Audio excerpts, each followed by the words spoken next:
ओम नमः शिवाय। हर हर महादेव। शिव महापुराण का रुद्र संहिता पंचम युद्धखंड। तारक पुत्र तारकाक्ष, विद्युमाली और कमलाक्ष की तपस्या। ब्रह्मा द्वारा उन्हें वर प्रदान।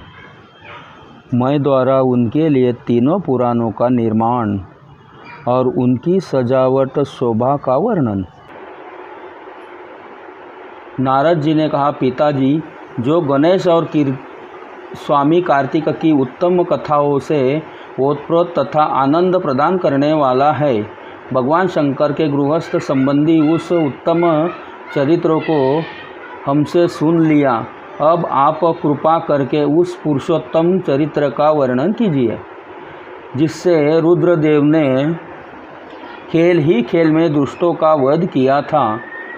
महान वीरशाली भगवान शंकर के देवद्रोहियों के तीनों नगरों के एक ही साथ एक ही बाण से किस कारण एवं कैसे भस्म कर डाला था। भगवान जिसके भाल में बाल चंद्रमा सुशोभित है तथा जो सदा माया के साथ विहार करने वाले हैं, उन भगवान शंकर का चरित्र तो देवर्षियों को आनंद प्रदान करने वाला है। आप वह सारा चरित्र विस्तार पूर्वक वर्णन कीजिए। ब्रह्मा जी बोले, ऋषि श्रेष्ठ, पहले किसी समय व्यास ने सनत कुमार से ऐसा ही प्रश्न किया था। उस समय सनत कुमार ने जो कुछ उत्तर दिया था वही मैं वर्णन करता हूँ। उस समय सनत कुमार ने कहा था, महाबुद्धिमान व्यास जी, विश्व का संहार करने वाले चंद्रमौली शिव ने जिस प्रकार एक ही बाण से त्रिपुर को भस्म किया था, वह चरित्र कहाँ कहता हूँ, सुनो मुनीश्वर। जब शिव कुमार स्कंद ने तारकासुर को मार डाला, तब उनके तीनों पुत्रों को महान संताप हुआ। उनके तारकाक्ष सबसे श्रेष्ठ था, विद्युमाली मझला था और छोटे का नाम कमलाक्ष था। उन तीनों में समान बल था। वे जितेंद्रिय, सदा कार्य के लिए उद्धत, संयमी, सत्यवादी, दृढ़चित्त, महान वीर और देवों से द्रोह करने वाले थे। उन तीनों ने सभी उत्तमोत्तम एवं मनोहर भोगों का परित्याग करके मेरु पर्वत की एक स्कंदरा में जाकर परम अद्भुत तपस्या आरंभ की। वहाँ उन्होंने 1000 वर्ष तक ब्रह्मा जी की प्रसन्नता के लिए अत्यंत उग्र तप किया। तब सूर और असुरों के गुरु महायशस्वी ब्रह्मा जी उनकी तपस्या से अत्यंत संतुष्ट होकर उन्हें वर देने के लिए प्रकट हुए। ब्रह्मा जी ने कहा, महादैत्यो, मैं तुम लोगों के तप से प्रसन्न हो गया हूँ। अंततः तुम्हारी कामना के अनुसार तुम्हें सभी वर प्रदान करूँगा। देवद्रोहियों, मैं सबकी तपस्या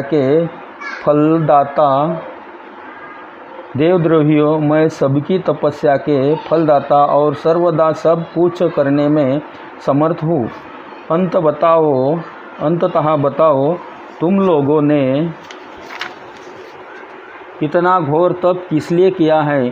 सनत कुमार जी कहते, मुने, ब्रह्मा जी की वह बात सुनकर उन सब ने अंजलि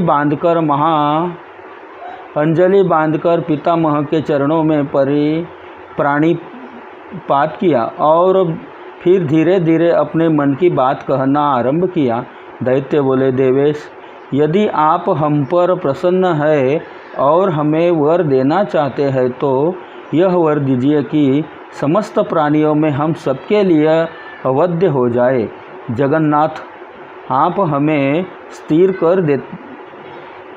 कर दे और हमारे जरा, रोग आदि सभी शत्रु नष्ट हो जाए तथा कभी भी मृत्यु हमारे समीप न फटके। हम लोगों का ऐसा विचार है कि हम लोग अजर अमर हो जाए और त्रिलोकी में अन्य सभी प्राणियों को मौत के घाट उतारते रहे। क्योंकि ब्राह्मण आदि 5 ही दिनों में काल के गाल में चला जाना निश्चित ही है, तो अतुल लक्ष्मी, उत्तमोत्तम नगर, अन्यायी भोग सामग्री, उत्कृष्ट पद और ऐश्वर्य से क्या प्रयोजन है। मेरे विचार से तो उस प्राणी के लिए ये सभी व्यर्थ है। सनत कुमार जी कहते हैं, महर्षि उन तपस्वी दैत्यों की यह बात सुनकर ब्रह्मा अपने स्वामी गिरीशाई भगवान शंकर का ध्यान करने के बोले। ब्रह्मा ने कहा, असुरों, अमरत्व सभी को नहीं मिल सकता, अंततः तुम लोग अपना यह विचार छोड़ दो। इसके अतिरिक्त अन्य कोई वर जो तुम्हें रुचता है मांग लो, क्योंकि दैत्यों, इस भूतल पर जहाँ कहीं भी जो प्राणी जन्मता है अथवा जन्म लेगा वह जगत में अचर अमर नहीं हो सकता। इसलिए पाप रहित असुर, तुम लोग स्वयं अपनी बुद्धि से विचार कर मृत्यु की वंचना करते हुए कोई ऐसा दुर्लभ एवं दुस्साध्य वर मांग लो जो देवता और असुरों के लिए अवश्य अशक्य हो।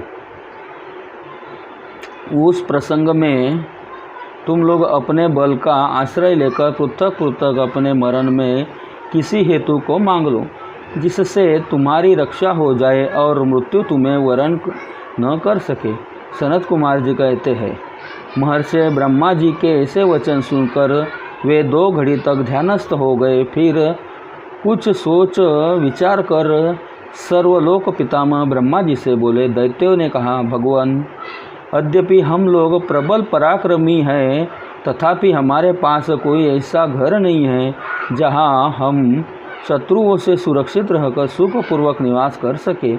अंततः आप हमारे लिए ऐसे 3 नगरों का निर्माण कर दीजिए जो अत्यंत अद्भुत और संपूर्ण संपत्तियों से संपन्न हो, तथा देवता जिनका प्रदर्शन न कर सके। लोकश, आप तो जगत गुरु है, हम लोग आपकी कृपा से ऐसे 3 पुराणों के अधिष्ठित होकर इस पृथ्वी पर विचरण करेंगे। इसी बीच तारकाक्ष ने कहा कि विश्वकर्मा मेरे लिए जिस नगर का निर्माण करे वह स्वर्णमय हो और देवता भी उसका भेदन न कर सके।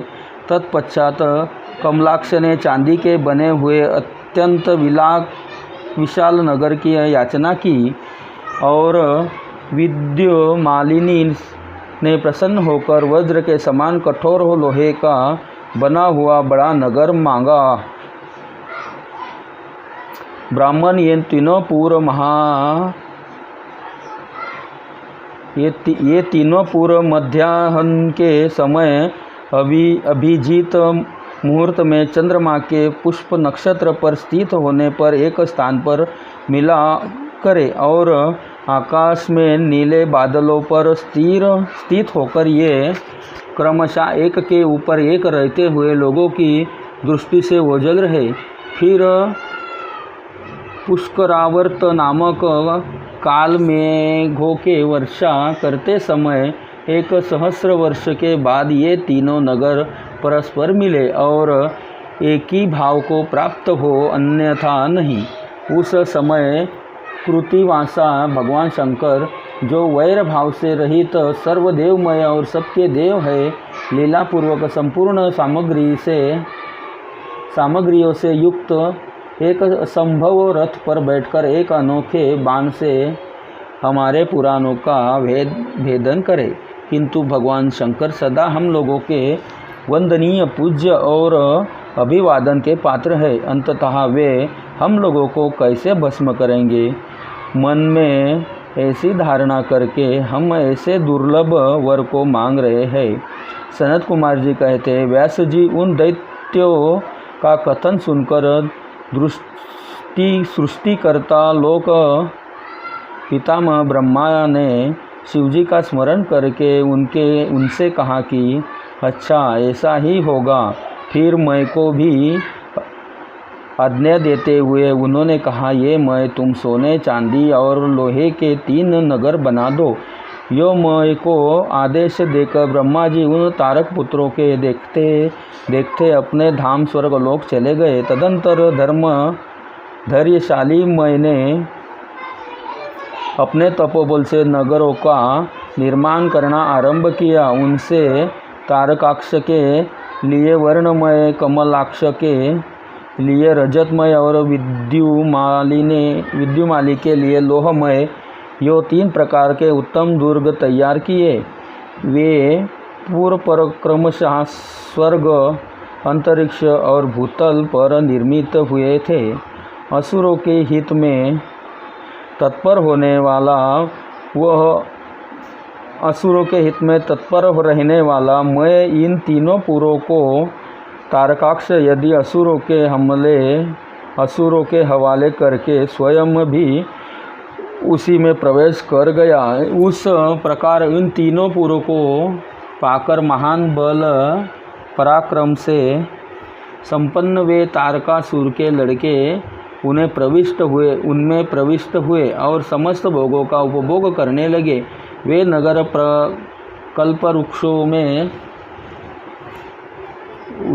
कल्पवृक्षों से व्याप्त तथा हाथी घोड़े से संपन्न थे।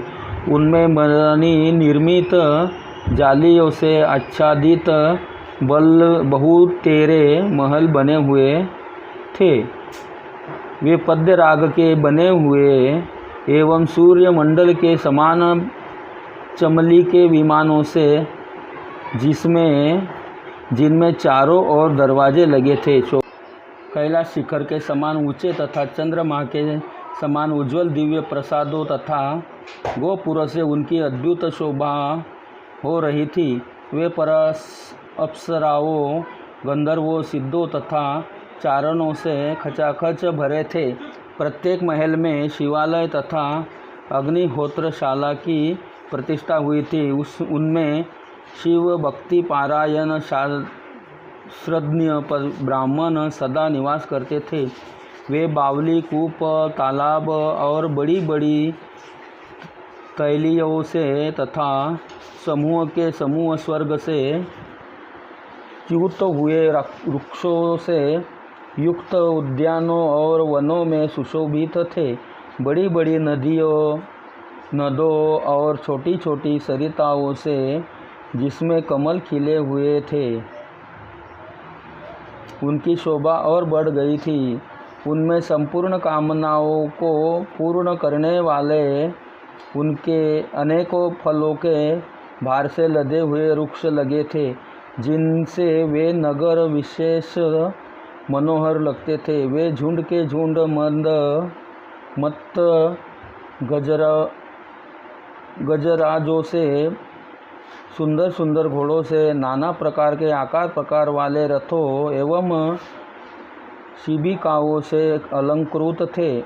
उनमें समय अनुसार पृथक पृथक क्रीड़ा स्थल बने थे और वेदाध्ययन की पाठशालाएं भी भिन्न भिन्न निर्मित हुई थी। वे पापी पुरुषों के लिए मन वाणी से भी अगोचर थे। उन्हें सदाचारी पुण्यशील महात्मा ही देख सकते थे। पति सेवा पारायण तथा कुधर्म से विमुख रहने वाली पतिव्रता नारियों ने उन नगरों के उत्तम स्थलों को सर्वत्र पवित्र कर रखा था। उनमें महाभाग, शूरवीर, दैत्य और स्मृति के अर्थ के तत्वज्ञ एवं स्वधर्म पारायण ब्राह्मण अपनी स्त्रियों तथा पुत्रों के साथ निवास करते थे।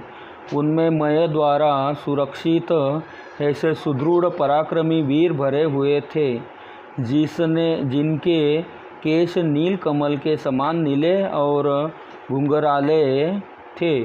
वे सभी सुशोभित थे, जिससे उनमें सदा युद्ध की लालसा भरी रहती थी। वे बड़े बड़े समरों से प्रेम करने वाले थे। ब्रह्मा और शिव का पूजन करने से उनके पराक्रम विशुद्ध थे। वे सूर्य, मुरुदगन और महेंद्र के समान बली थे और देवताओं के मंथन करने वाले थे। वेदों, शास्त्रों और पुराणों में जिन जिन धर्मों का वर्णन किया गया है वे सभी धर्म और शिव के प्रेमी देवता वहाँ चारों ओर व्याप्त थे। उन नगरों में प्रवेश करके वे दैत्य सदा शिव भक्ति निरत होकर सारी त्रिलोकी को बाधित करके विशाल राज्य का उपभोग करने लगे। मुने, इस प्रकार वहाँ निवास करने वाले उन परमात्माओं को सुख एवं प्रतिपूर्वक उत्तम राज्य का पालन करते हुए बहुत लंबा काल व्यतीत हो गया। रुद्र संहिता पंचम खंड का भाग पड़ा अभी। तारक पुत्र तारकाक्ष, विद्युमाली और कमलाक्ष की तपस्या, ब्रह्मा द्वारा उन्हें वर प्रदान, मय द्वारा उनके लिए तीनों पुराणों का निर्माण और उनकी सजावट शोभा का वर्णन। अभी अगला अध्याय कल पढ़ा जाएगा।